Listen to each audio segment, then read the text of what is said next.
Hello everyone, welcome to study wing point. তো এই ভিডিওতে তোমাদের সাথে আলোচনা করব নতুন একটি চাকরি বিজ্ঞপ্তি নিয়ে। তো রাজ্যের রূপশ্রী প্রকল্পের আওতার মধ্যে তোমাদের অ্যাকাউন্টেন্ট এবং ডাটা এন্ট্রি অপারেটর পোস্টে কিন্তু কর্মী নিয়োগের নতুন একটি বিজ্ঞপ্তি প্রকাশিত হয়েছে। তো পশ্চিমবঙ্গের স্থায়ী বাসিন্দা হয়ে থাকলে ছেলে এবং মেয়ে উভয় তোমরা কিন্তু এখানে আবেদন করতে পারবে।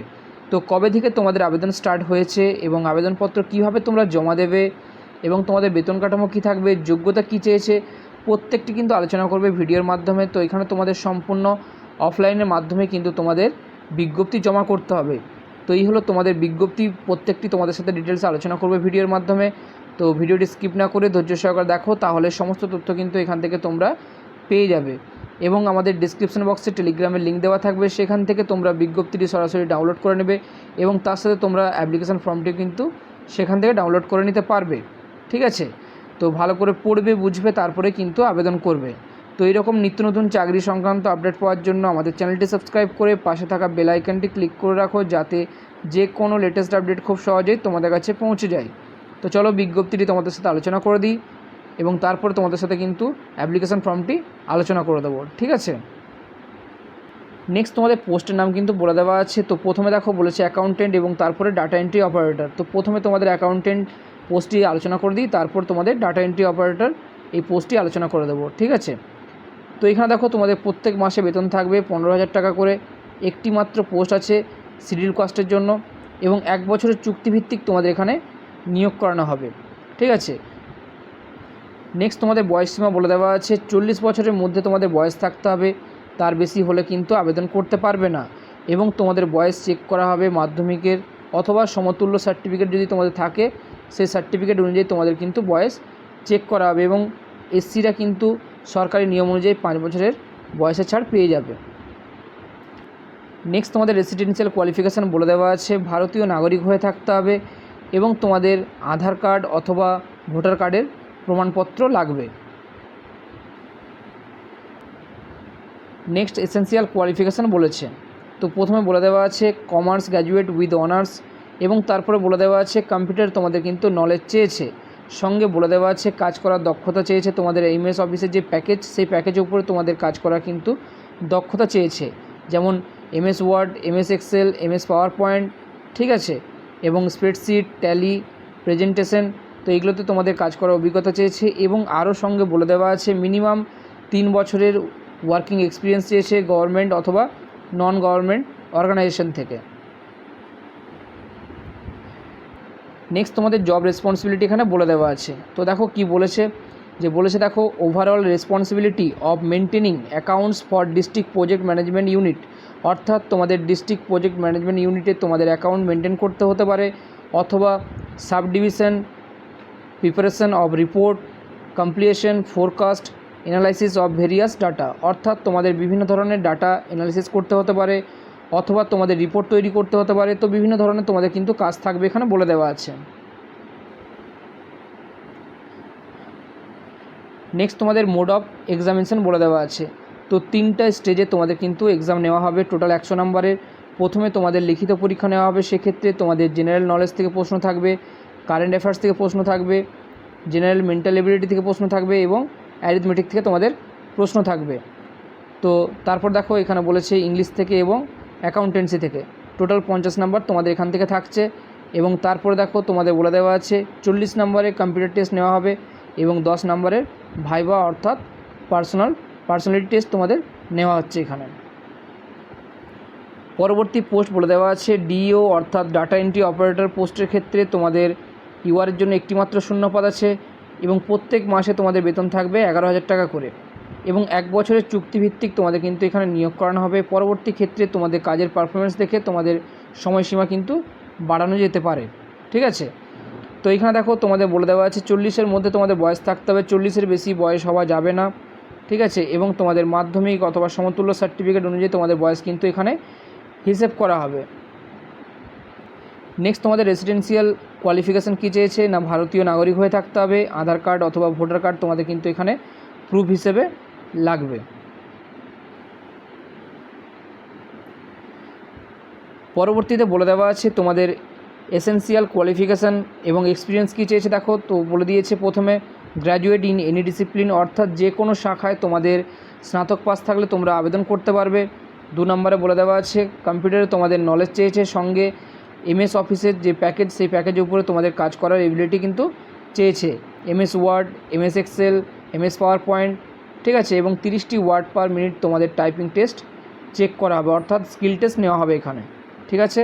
এবং 1 বছরের কাজের অভিজ্ঞতা চেয়েছে গভর্নমেন্ট অথবা নন গভর্নমেন্ট অর্গানাইজেশন থেকে। তো এখানে তোমাদের কী কী কাজ করতে হবে বলে দেওয়া আছে। ডাটা এন্ট্রির কাজ করতে হবে, রিপোর্টের কাজ করতে হবে, রিপোর্ট প্রিপারেশন এবং কমপ্লিশনের কাজ তোমাদের কিন্তু এখানে করতে হবে। নেক্সট তোমাদের বলে দেওয়া আছে একই রকম এখানে তোমাদের কিন্তু 100 নম্বরের পরীক্ষা নেওয়া হবে। 3টা স্টেজে তোমাদের কিন্তু সিলেকশন প্রসেস কমপ্লিট করা হবে। তো প্রথমে লিখিত পরীক্ষা নেওয়া হবে। তোমাদের কী কী বিষয় থেকে প্রশ্ন আসবে বলে দেওয়া আছে। জেনারেল নলেজ থেকে, কারেন্ট অ্যাফেয়ার্স থেকে, general mental ability, arithmetic, English, total 50 নম্বর থাকছে। এবং তারপরে তোমাদের কম্পিউটার টেস্ট নেওয়া হবে, এখানে তোমাদের 40 নম্বর থাকবে এবং ইন্টারভিউর জন্য তোমাদের কিন্তু 10 নম্বর থাকছে। এখানে তোমাদের বলে দেওয়া আছে ফিজিক্যালি তোমাদের গিয়ে কিন্তু ড্রপ বক্সে জমা করে আসতে হবে। কোথায় তোমাদের জমা করতে হবে বলে দেওয়া আছে রূপশ্রী প্রকল্পের আওতায় ডিপিএমইউতে পশ্চিম মেদিনীপুর পিইউপি বিল্ডিংয়ে তোমাদের গিয়ে কিন্তু জমা করে দিয়ে আসতে হবে পশ্চিম মেদিনীপুরে, ঠিক আছে। এবং তোমাদের সম্পূর্ণ 3টি স্টেপে তোমাদের কিন্তু নিয়োগটি সম্পন্ন করা হবে বলে দেওয়া আছে, রিটেন টেস্ট, কম্পিউটার টেস্ট এবং তোমাদের ইন্টারভিউর মাধ্যমে। এবং তোমাদের ডেট, টাইম, ভেন্যু প্রত্যেকটি তোমাদের কিন্তু তোমরা পেয়ে যাবে অফিসিয়াল ওয়েবসাইটে অথবা তোমাদের মোবাইলে মেসেজ চলে আসবে। এবং তারপর তোমাদের বলে দেওয়া আছে যে সমস্ত ক্যান্ডিডেটরা শর্ট লিস্টেড হবে তাদের জন্য বলে দেওয়া আছে ইন্টারভিউর জন্য তোমাদের কি কি ডকুমেন্টস নিয়ে যেতে হবে। আইডেন্টি প্রুফ নিয়ে যেতে হবে, academic qualification, caste certificate, date of birth এবং তোমাদের কম্পিউটারের যে নলেজ সার্টিফিকেট সেটি কিন্তু তোমাদের এখানে লাগছে এবং এক্সপিরিয়েন্সের সার্টিফিকেট। এবং এখানে তোমাদের অথরিটি কিন্তু ভালো করে বলে দিয়েছে যদি তোমাদের এই সমস্ত পয়েন্টগুলি যদি মিস্টেক থাকে সেক্ষেত্রে তোমাদের ফর্মটি কিন্তু বাতিল করে দেওয়া হবে। বলে দেওয়া আছে incomplete application, age criteria, required educational qualification without proper photograph and signature, ঠিক আছে। তো এই সমস্ত যদি তোমাদের ভুল থাকে বা ইনকমপ্লিট থাকে সেক্ষেত্রে তোমাদের কিন্তু ফর্মটি রিজেক্ট করে দেওয়া হবে। তো তারপরে দেখে নাও এখানে তোমাদের বলে দেওয়া আছে কবে থেকে তোমাদের ফর্ম ফিল আপ শুরু হয়েছে। তো 24/6/2024 এই ডেট থেকে তোমাদের ফর্ম ফিল আপ কিন্তু অফলাইনের মাধ্যমে শুরু হয়েছে এবং ফর্মটি জমা দেওয়ার লাস্ট ডেট বলেছে 8/7/2024 বিকেল 5টা অবধি তোমরা কিন্তু ফর্মটি অফলাইনের মাধ্যমে জমা করতে পারবে। তো এখানে তোমাদের সম্পূর্ণ অফলাইনের মাধ্যমে জমা নেওয়া হচ্ছে, অন্য কোনো মোডে কিন্তু জমা নেওয়া হবে না বলে দেওয়া আছে।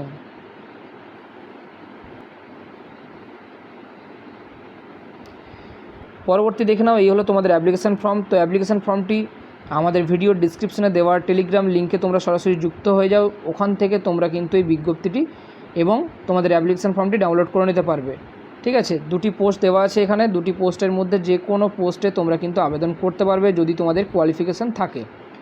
তো দেখো এখানে তোমাদের বলে দেওয়া আছে নেম অফ দ্য পোস্ট, যে কোনো একটি পোস্ট তোমাদের ফিল আপ করতে হবে এবং নিজেদের নাম ব্লগ লেটারে লিখতে হবে এবং ডান দিকে তোমাদের কালার ফটো দিতে হবে পাসপোর্ট সাইজের। পরবর্তীতে তোমাদের হাজব্যান্ড নেম অথবা ফাদার্স নেম দিতে হবে, ক্যাটাগরি ফিল আপ করতে হবে, ডেট অফ বার্থ এবং ডেট অফ বার্থ তোমাদের বলে দেওয়া আছে মাধ্যমিক অথবা সমতুল্য সার্টিফিকেটে যা আছে তাই তোমাদের ফিল আপ করতে হবে এবং বয়স 1/1/2024 অনুযায়ী যা হচ্ছে সেটি তোমাদের এখানে ফিল আপ করতে হবে। এবং তোমাদের এখানে অ্যাড্রেস বলেছে block, police station, post office, mobile number, state, district, pin number প্রত্যেকটি দিয়ে তোমাদের কিন্তু ফিল আপ করতে হবে, ঠিক আছে। এবং তোমাদের এখানে বলে দেওয়া আছে রিলিজিয়ান, ন্যাশনালিটি এবং জেন্ডার তোমাদের ফিল আপ করতে হবে। তারপর দেখো এখানে তোমাদের বলে দেওয়া আছে এডুকেশনাল কোয়ালিফিকেশান। তো এডুকেশনাল কোয়ালিফিকেশান তোমাদের যা থাকবে তাই তোমাদের এখানে ফিল আপ করতে হবে। তো দেখো এখানে তোমাদের বলেছে কোন এক্সামে তোমরা পাস করেছো সেটি তোমাদের এখানে ফিল আপ করতে হচ্ছে, কোন বোর্ডের আন্ডারে অথবা কোন ইউনিভার্সিটির আন্ডারে, কোন বছর পাস করেছো, টোটাল মার্কস কী ছিল এবং কত পেয়েছো এবং পার্সেন্টেজ কত সেটি তোমাদের ফিল আপ করতে হবে। এবং তারপর দেখো কম্পিউটার নলেজ তোমাদের এখানে বলেছে 6 মাসের অথবা 1 বছরের যেই নলেজ অর্থাৎ যেই কোর্স তোমাদের করা ছিল সেই কোর্সের তোমাদের কিন্তু প্রত্যেকটি ডিটেলস এখানে ফিল আপ করতে হবে।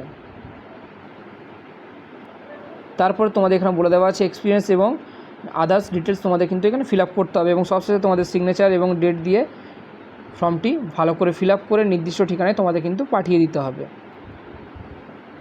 তো বিজ্ঞপ্তিটি তোমাদের প্রকাশিত হয়েছে government of West Bengal, office of the district magistrate and collector, Paschim Medinipur district, Medinipur. এখানে তোমাদের পিন নাম্বার দেওয়া আছে। ডিস্ট্রিক্ট প্রজেক্ট ম্যানেজমেন্ট ইউনিটের পক্ষ থেকে বিজ্ঞপ্তিটি প্রকাশিত হয়েছে এবং মেমো নাম্বার দেওয়া আছে। ইস্যু অফ ডেট বলেছে 21/6/2024 এই বিজ্ঞপ্তিটি কিন্তু ইস্যু হয়েছে।